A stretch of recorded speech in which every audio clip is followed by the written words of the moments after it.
On va parler d'un événement qui va avoir lieu à la rentrée du mois de septembre du côté du Garaudagnen au Forum de l'Audun-l'Ardoise, c'est le Salon Pop. Et deux représentants sont avec nous aujourd'hui dans l'émission. D'abord, Anthony Rouméas, il est président de l'entreprise Rouméas. On va rappeler que c'est une société de travaux publics, si je ne me trompe pas. Bonjour Anthony. Bonjour Abdel. Merci beaucoup d'être avec nous dans l'émission. Et puis Mallory Monti est là également, c'est dirigeante du magasin Monti Staff à Bagnols-sur-Cèze. Bonjour Mallory. Abdel. Bonjour à tous. Est-ce que vous pouvez juste en un mot nous dire votre entreprise, qu'est-ce qu'elle fait précisément? Alors nous, on est une société familiale de 4 générations. On est dans le secteur du prêt-à-porter, du sport et également de la mode du coup. On a également des magasins de vélo et du coup, moi, la boutique Monti Staff est consacrée uniquement au prêt-à-porter hommes-femmes et accessoires. Parfait. Et Anthony, un mot sur votre entreprise, l'entreprise Rouméas, qu'est-ce que vous pouvez nous dire là-dessus? C'est une histoire familiale aussi. C'est bien les histoires familiales, ça me fait... parle, ça résonne. On aime ça. On a fait aussi la transmission à la 4e génération cette année. D'accord. L'année dernière plutôt. Et du coup, nous, c'est une entreprise de travaux publics initialement. Uniquement sur le Garaudagnen ou vous étendez? On s'étend sur, on va dire, toute la vallée du Rhône et jusqu'à Toulon et jusqu'à Narbonne de l'autre côté. Ça, c'est bien. Des Gardois qui vont chercher du boulot en dehors des frontières administratives, c'est parfait. Tout à fait. On est sur le secteur du nucléaire, donc on va là où il y a les sites existants aussi aujourd'hui. Allez, aujourd'hui, Anthony et Mallory, vous êtes là parce qu'on va parler du salon Pop qui revient au Forum de l'Audun-l'Ardoise. Alors, j'ai noté la date, c'est le 25 septembre 2025. Tout à fait. C'est bien ça, déjà, j'ai bon sur la date? Bon. Allez, dites-nous un peu le thème de cette édition. Qui veut démarrer? C'est Anthony. Je peux démarrer. Le thème cette année, donc on est sur en fait les terres de projets innovants. D'accord. Pourquoi ce thème cette année? Monsieur le greffier a dressé un petit tableau un peu noir de la situation économique du Gard. C'est vrai que malheureusement... C'était mitigé, je dirais, parce que quand même, il y a eu des bonnes nouvelles. Il y a de la création d'entreprises qui reste dynamique. Bien sûr, c'est ce qu'on regroupe. Après, nous, sur notre secteur d'activité, donc le bassin gardois, c'est vrai c'est quand même plutôt dynamique. Il y a des beaux projets qui arrivent sur le futur. On peut les balayer. On a eu l'annonce du gouvernement dans la commission politique nucléaire pour l'implantation d'un SMR. Exactement. Sur Marcoule. Donc, c'est quand même un gros projet phare pour notre territoire, potentiellement aussi la relance du projet Astrid 2, donc qui avait été annulé il y a quelques années.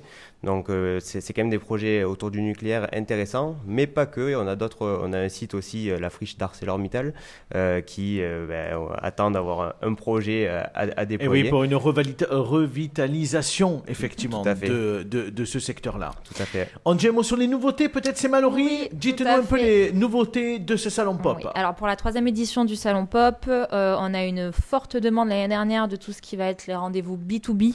Donc du coup, on a décidé cette année de consacrer une 2e session de rendez-vous B2B sur l'après-midi. C'est un moment très fort du salon qui est très demandé. On peut rappeler peut-être ce que c'est ces rendez-vous B2B, c'est des rencontres entre chefs d'entreprise. Tout à fait. Pour se présenter leur activité. C'est un peu comme du speed dating, mais ça permet effectivement d'échanger rapidement. Exactement. Et de pouvoir échanger à la fois les cartes de visite et peut-être pour aller plus loin, pour faire du business ensemble. Vous avez très bien résumé. Voilà, exactement ça. Du coup, on a décidé de passer au lieu de 6 rendez-vous pour l'an passé à 10 rendez-vous cette année-là. D'accord. Et la grande nouveauté également de cette année, c'est qu'on a réservé un nouvel espace sous forme de village qui va être vraiment dédié uniquement à la formation, à l'emploi et à l'apprentissage. On veut vraiment se diversifier et s'agrandir sur cette 3e édition. Après, je ne vais pas tout vous dire. Non, les on va personnes un petit peu, parce en qu'on va en garder sous le reparler coude. de ce salon Pop. Exactement. Moi, je voudrais tous les deux vous poser une question parce que vous êtes à l'organisation de ce salon Pop. Vous êtes dirigeant d'entreprise, on l'a dit tout à l'heure. Déjà, où c'est que vous trouvez le temps de faire ça? Et la deuxième des choses, c'est pourquoi, qu'est-ce qui vous a motivé à vouloir organiser ce salon professionnel? Anthony. Moi, je peux commencer. Ouais. Oui, allez-y, Anthony. C'est toujours un plaisir d'essayer de représenter un petit peu le territoire et de s'ouvrir, parce que le but aussi de ce salon, c'est de s'ouvrir vraiment sur d'autres le Nîmes, d'autres départements. On n'a pas de frontières, nous.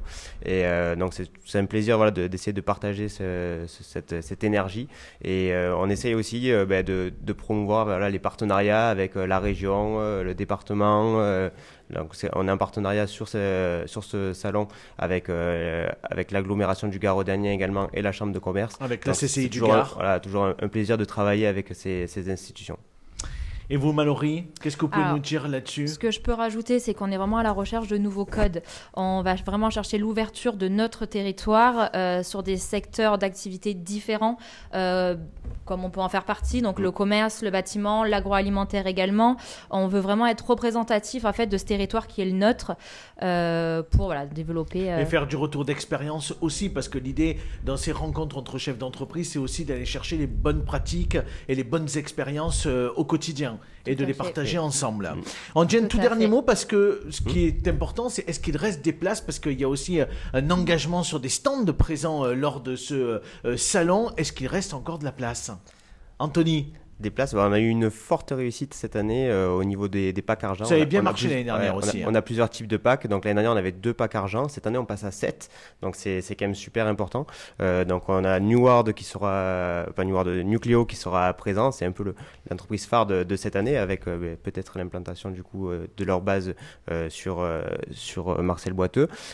Également du coup EDF qui il y a des grands donneurs d'ordre qui sont là. Leur partenariat, la CNR, du coup Réatech également, et on a aussi du secteur agroalimentaire. Ça permet on est vraiment sur des thèmes diversifiés, donc avec Poppies et le groupe Émile. Poppies, très bien.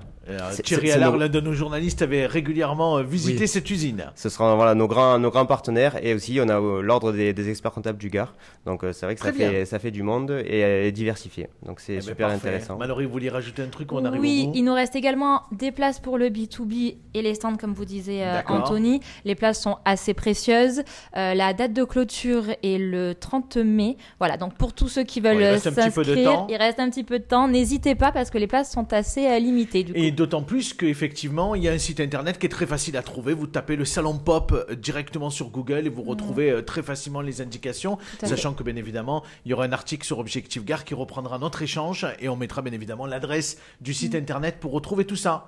Super. On est complet, on est bien, Jean-David Vidal. Qu'est-ce que vous pouvez dire sur cette initiative, on le voit, de chefs d'entreprise qui s'investissent pour le territoire? Je présume que ça vous donne le sourire, vous vous dites il y a un vrai engagement économique. Moi, je trouve ça formidable. Je suis Nîmois, donc je suis très attaché à mon territoire. Et on a un département que je trouve formidable, parce qu'il est géographiquement extrêmement bien situé. Et logique, ça devrait être un territoire très attractif pour les entrepreneurs. Vous êtes à 2h50 de Paris, vous avez un aéroport à proximité, celui de Montpellier, mais qui est à 20 minutes. Je veux dire, si vous êtes à Londres ou à Paris, l'aéroport il est beaucoup plus loin. Et quand je vois des jeunes entrepreneurs qui reprennent des affaires familiales, je trouve ça important, avec un sacré challenge, parce que reprendre une entreprise familiale, c'est pas simple. Et puis qui sont dynamiques, qui vont amener de leur fraîcheur, quand je dis fraîcheur dans le sens positif du terme, et qui potentiellement peuvent attirer d'autres jeunes entrepreneurs et développer un tissu comme ça. Le territoire, il mérite des entrepreneurs comme ça, qui prennent des initiatives, qui sont jeunes, qui ont des idées, et une qui vraie valeur ajoutée. Un peu les choses, et puis qui n'hésitent pas non plus à sortir d'un côté vers l'Hérault, de l'autre vers les Bouches-du-Rhône, parce que l'économie locale, elle n'est pas nîmoise, elle n'est pas uniquement gardoise. Donc c'est bien. C'est vraiment l'objectif. On est sur un pôle économique. Il ne faut pas rester sur les frontières et les départements. On raisonne vraiment sur un pôle économique. Et c'est ça qui est intéressant. Et il faut amener de la création d'entreprises dans le Gard. Il ne faut surtout pas que le Gard devienne un département dortoir pour les départements limitrophes. C'est un peu la crainte qu'on a. Et avec tous les atouts qu'on a, entre autres le soleil et le patrimoine, n'importe quelle entreprise devrait avoir envie de venir s'installer. Plus il y aura d'entrepreneurs dynamiques, jeunes, comme vous les représentez, je pense plus ça peut être un aspirateur à entreprise dans le Gard.